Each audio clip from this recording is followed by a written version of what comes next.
Today, Carol and I will be teaching you how to help residents safely move from one place to another. The first thing we will go over is how to help someone safely stand from a chair. Firstly, you need to introduce yourself to the resident and explain what the objective is.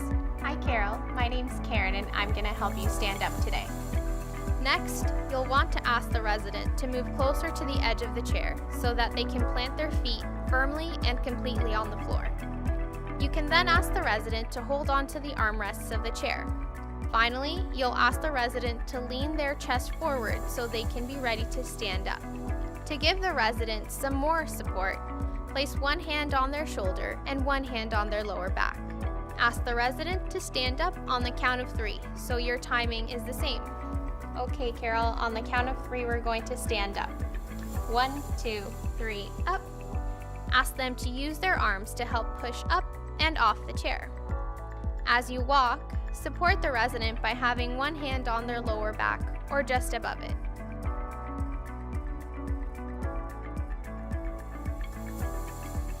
If the resident uses a walker, you will want to park the walker in front of the resident while they are seated and make sure both brakes are on. Repeat the same process with the resident. Once they are standing, the resident can take their brakes off. When walking with a resident, you'll want to keep one hand on the resident's lower back for support and reassurance. One hand can be kept on the walker to help the resident steer or to show them the way. It is not advised to walk in front of the resident or pull on their walker, as you can't see what's going on or if you're moving too fast.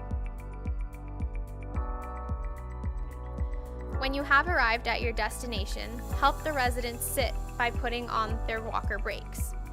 Ask the resident to reach for the armrest behind them and help the resident to slowly lower themselves into the chair on the count of 3 by having one hand on their shoulder and one hand on their lower back.